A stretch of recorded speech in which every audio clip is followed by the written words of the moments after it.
मुबारक हरम यानी मक्का पाक और मदीना तैयबा, ये वो मुबारक शहर हैं, ये मुबारक जगह है जहां जाने को हर मोमिन, हर मुसलमान तड़पता भी है, मचलता भी है। कौन सी ऐसी आंख है जो मक्का और मदीना देखने को ना तड़पती हो, और कौन सा ऐसा दिल है जो इन मुबारक जगहों पर जाने को न तड़पता हो।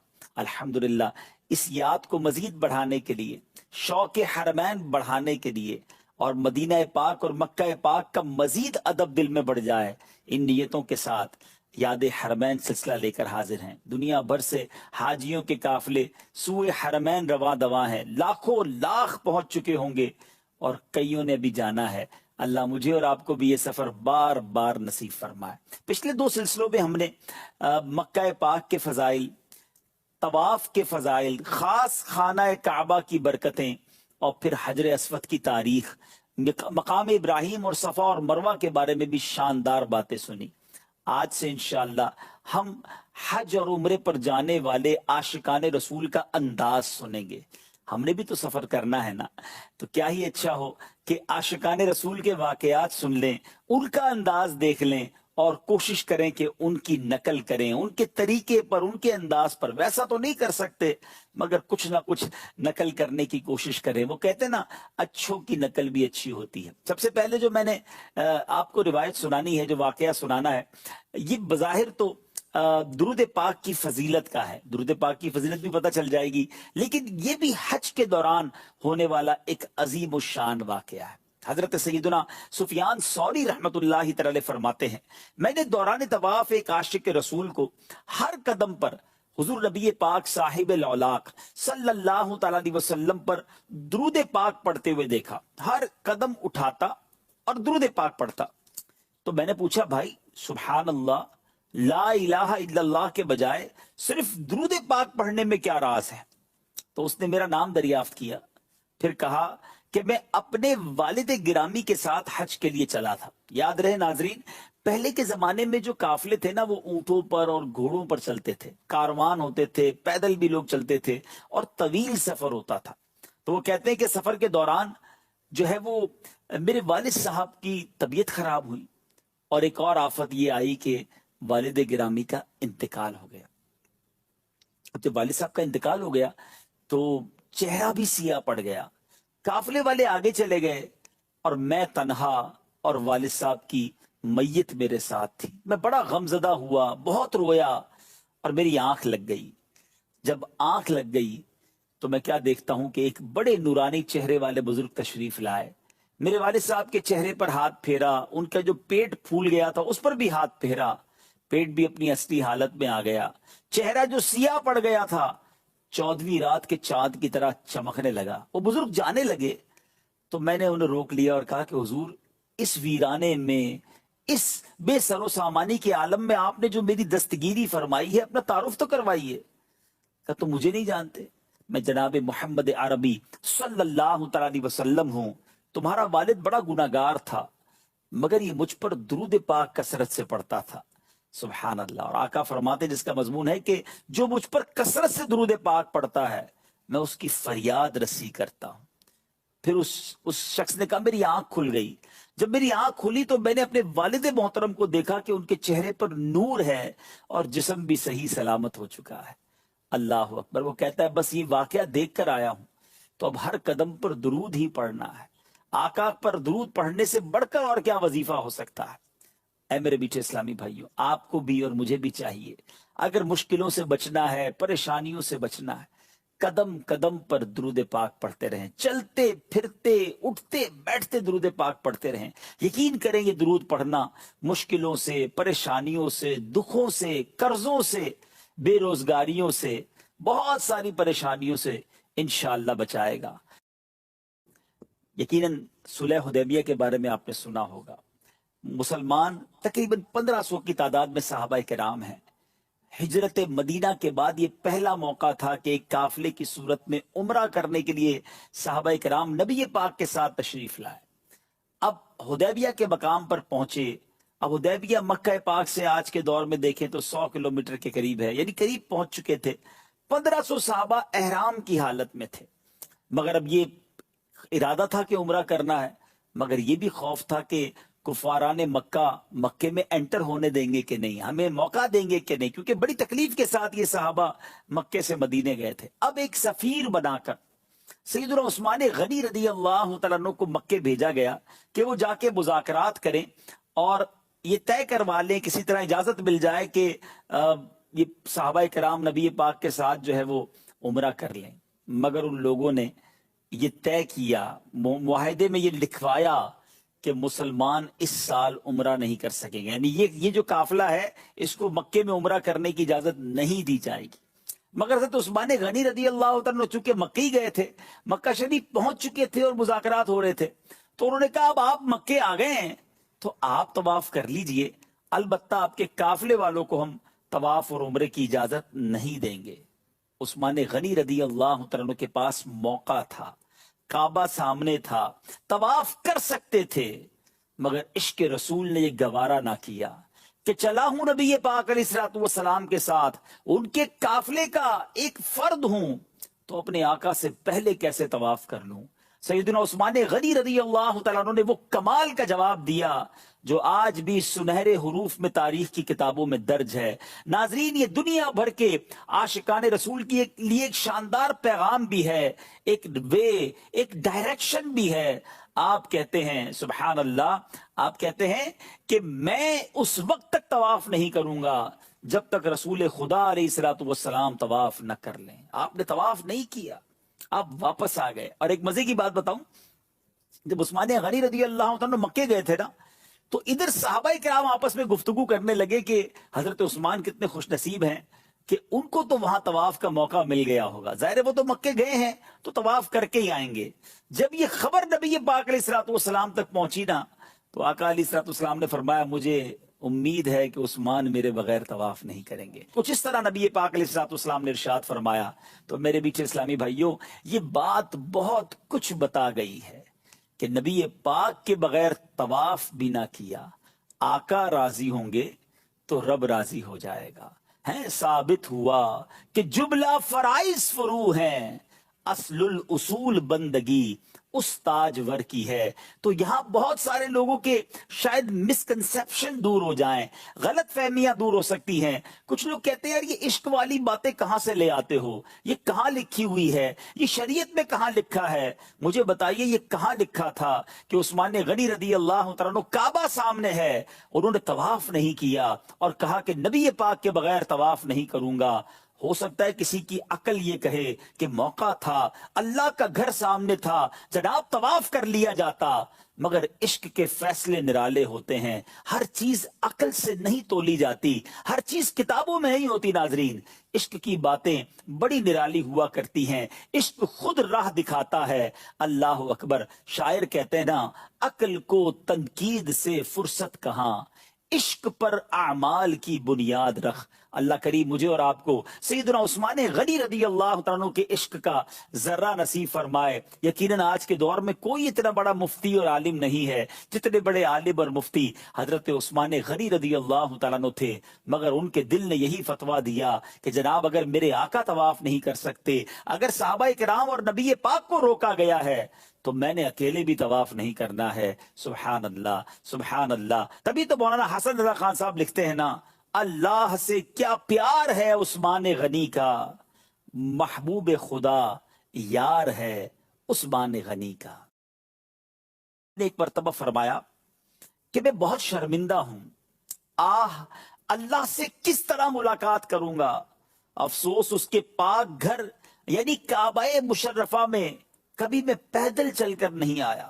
उसके बाद आप 20 मरतबा मदीना मुनव्वरा से मक्का मुकर्रमा हज के लिए पैदल तशरीफ लाए। नाजरीन, ये कहना आसान है, आज भी तकरीबन 425 किलोमीटर का फासला है अगर रोड सीधी बना दी गई है तो, वरना जब ये पहाड़ थे, जब ये रेगिस्तान थे, तो ये सफर कैसे हुआ होगा पैदल। और एक बार नहीं, नबी पाक की आल हैं, प्यारे आका के नवासे हैं, जन्नती नौजवानों के सरदार हैं, मगर काबे का जो मकाम है, अल्लाह के घर की जो ताजीम है, जो खौफे खुदा का आलम है, 20 बार मदीना मुनव्वरा से पैदल हाजिर हुए मक्का मुकर्रमा हज करने के लिए। منقول ہے کہ ایک مرتبہ آپ نے خانہ کعبہ کا طواف کیا، مقام ابراہیم پر جب 2 رکعت نماز واجب الطواف ادا کی، پھر اپنا رخسار مقام ابراہیم پر رکھ دیا اور زاروں کتار روتے ہوئے اس طرح اپنے مناجات کی کہ اے میرے رب قدیر، تیرا حقیر بندہ تیرے دروازے پر حاضر ہے، تیرا بھکاری تیرے دروازے پر حاضر ہے، تیرا مسکین بندہ تیرے دروازے پر حاضر ہے۔ انہی الفاظ کو بار بار دہراتے رہے اور روتے رہے۔ اس کے بعد مسجد الحرام سے باہر تشریف لائے تو آپ کا گزر چند مسکینوں کے پاس سے گزرا جو راستے میں بیٹھے ہوئے تھے اور صدقے کی روٹیوں کے ٹکڑے کھا رہے تھے۔ ان مسکینوں کو آپ نے سلام کیا، سلام کے بعد ان مسکینوں نے آپ کو دعوت دی کہ حضور ہمارے ساتھ بیٹھیے، نواسہ رسول ہیں، جنتی نوجوانوں کے سردار ہیں، یہ وہ ہیں جن کو پیارے آقا نے کاندھے پر بٹھایا۔ یہ مسکینوں کے ساتھ دسترخوان پر بیٹھ گئے، روڈ کے فٹ پاتھ پر گویا وہ بیٹھے کھانا کھا رہے ہیں۔ آپ نے ان کی حوصلہ افزائی کی، عاجزی کا منظر دیکھے کہ ان کے ساتھ بیٹھ گئے۔ فرمایا اگر یہ روٹیوں کے ٹکڑے صدقے کے نہ ہوتے تو میں آپ کے ساتھ ضرور کھانا کھاتا۔ آل رسول تھے نا، آل رسول کو صدقہ کھانا جائز نہیں تھا۔ اس کے بعد آپ ان مسکینوں کو اپنی قیام گاہ پر لے آئے، ایسے نہیں چھوڑ کر چلے گئے، اور سب کو عمدہ کھانا کھلایا اور رخصت ہوتے وقت سب کو درہم بھی عنایت فرمایا۔ کیا بات ہے، نبی پاک کی تربیت کا کیا شاہکار تھے یہ لوگ۔ ذرا غور کیجئے، یہاں 2 باتیں بڑی خوبصورت سیکھنے کو مل رہی ہیں اس واقعے سے۔ ایک تو کعبے کی عظمت، اللہ کے گھر میں حاضری کا انداز، وہاں خوف خدا کا عالم کیا ہونا چاہیے، وہاں اللہ کی بارگاہ میں فریاد کیسے کرنی چاہیے۔ ارے یہ لوگ تو بخشے بخشائے ہیں، جنتی نہیں فقط، ان کے صدقے ہم نے جنت میں جانا ہے، مگر اللہ کی بارگاہ میں آنسو بہا رہے ہیں، دعائیں کر رہے ہیں، پیدل حج کو جا رہے ہیں۔ اور آج ہم میں سے جو لوگ حج کو جاتے ہیں، عمرے کو جاتے ہیں، ہنستے ہوئے، کہہ مارتے ہوئے، غفلت کا عالم ہے، سیلفی ہو رہی ہے، موبائل چل رہے ہیں، معاذ اللہ ادھر بھی گناہ ہو رہے ہیں، کعبے کو دیکھ کر بھی آنسو نہیں ہیں، وہاں بھی غفلت ہے، ایک آدھ بار تو دعا کر لی، اس کے بعد تو شاپنگ اور گھومنا پھرنا۔ نہیں میرے حاجیوں، یہ سفر اس لیے نہیں ہے کہ ہم فضول باتوں میں گزاریں، ہم غفلت میں گزاریں۔ مکہ پاک میں ایک ہیبت ہونی چاہیے دل پر کہ میں اللہ کی بارگاہ میں حاضر آیا ہوں، اللہ کے گھر پر آیا ہوں۔ اور جب بادشاہ کی بارگاہ میں ایک غلام جاتا ہے تو وہ ڈرا ہوا رہتا ہے کہ کہیں بادشاہ ناراض نہ ہو جائے، یہ تو احکم الحاکمین ہے، تو یہ رب العالمین کا گھر ہے۔ ادھر تو دل پر ایک کیفیت ہونی چاہیے، آنسو ہونے چاہیے، التجائیں ہونی چاہیے۔ خدارا ان واقعات کو سن کر اپنے اندر اس رقت کو پیدا کیجیے، اور پھر سبحان اللہ اتنا بڑا مرتبہ ہے، اور مسکینوں کے ساتھ بیٹھ جانا، ان کے ساتھ کھانا کھانا، ان کو گھر لے آنا۔ آج ہمارا کیا حال ہوتا ہے؟ کیا ہم غریبوں کے ساتھ ایسا برتاؤ رکھتے ہیں؟ کیا ہم غریب لوگوں کے ساتھ بیٹھنا پسند کرتے ہیں؟ سیکھنا ہے مجھے اور آپ کو اہل بیت اطہار سے۔ جبھی تو جناب سیدی اعلیٰ حضرت لکھتے ہیں نا، وہ حسن مجتبی سید الاسخیاء راکب دوش عزت پہ لاکھوں سلام۔ کہتے ایک پرہیزگار شخص کا بیان ہے، میں مسلسل 3 سال سے حج کی دعا کر رہا تھا لیکن میری حسرت پوری نہ ہوئی۔ 4تھے سال حج کا موسم بہار تھا اور دل آرزو حرم میں بے قرار تھا۔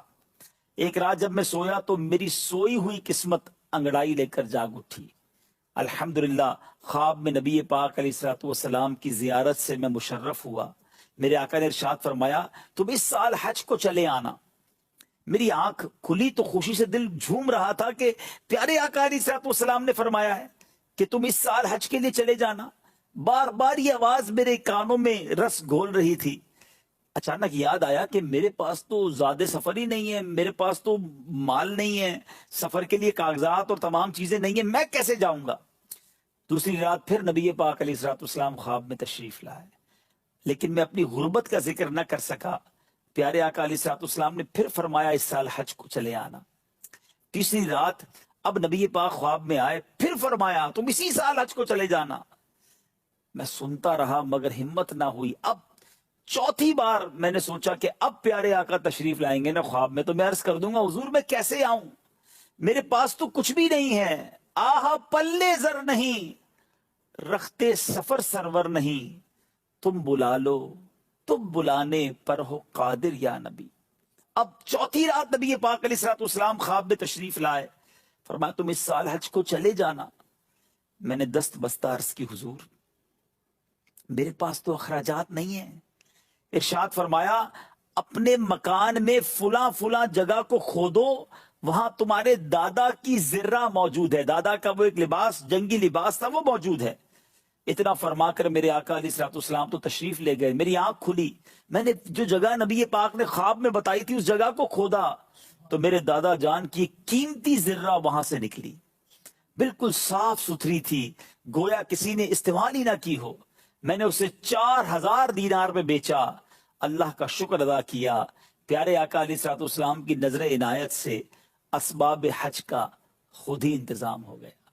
تو کیا پتا چلا ناظرین, تڑپ سچی ہونی چاہیے, التجا ہونی چاہیے, آنکھوں میں آنسو ہونے چاہیے, یاد حرمین ہونا چاہیے, اللہ کی بارگاہ میں دعائیں ہونی چاہیے, نبی پاک علیہ الصلوۃ والسلام کی بارگاہ میں التجائیں ہونی چاہیے. جب کرم ہوگا نا تو حالات ایسے بدلیں گے کہ بندہ دیکھتے ہی دیکھتے سمجھ بھی نہیں آتی اور کیسے پہنچ جاتا ہے. تو جس کو بلاوا آتا ہے اس پر کیسا کرم ہوتا ہے.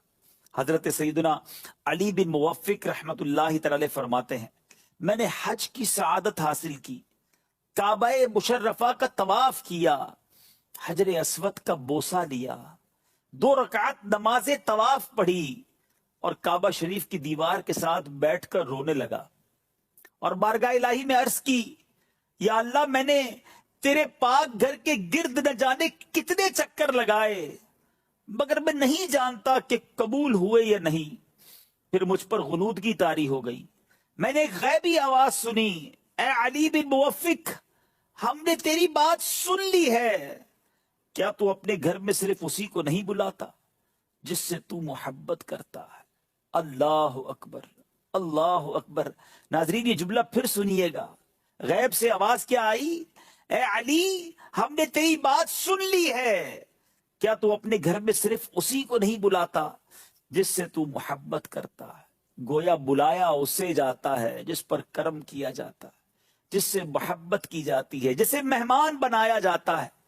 پھر ہم کیوں نہ تڑپیں, ہم کیوں نہ التجائیں کریں بارگاہ الہی میں کہ مولا ہمیں بھی اپنے گھر کا مہمان بنا لے, ہم پر بھی مہربانی کر دے, ہمیں بھی تیرا گھر دکھا دے, ہمیں بھی حج کی سعادت بخش دے. مالک بڑے گناہ ہیں, بڑی خطائیں ہیں, اور ہم نے سن رکھا ہے حدیثوں میں کہ عرفات کے میدان میں حاجیوں کے سارے گناہ معاف کر دیے جاتے ہیں. بہت گناہ ہے مالک ہمارے سر پر, ہم پر کوئی ایسی کرم نوازی کر دے کہ ہم بھی احرام پہن کر عرفات آ جائیں اور یہ سارے جو گناہوں کا انبار ہے یہ اتر جائے. حقوق العباد کے معاملات بھی بہت سارے ہیں, مزدلفہ میں حقوق العباد معاف کرنے کا وعدہ ہے. اور سبحان اللہ جو نبی پاک کے روضے پر چلا جائے, آقا فرماتے من زار قبری وجبت لہو شفاعتی, مدینے جاؤ تو ادھر شفاعت کا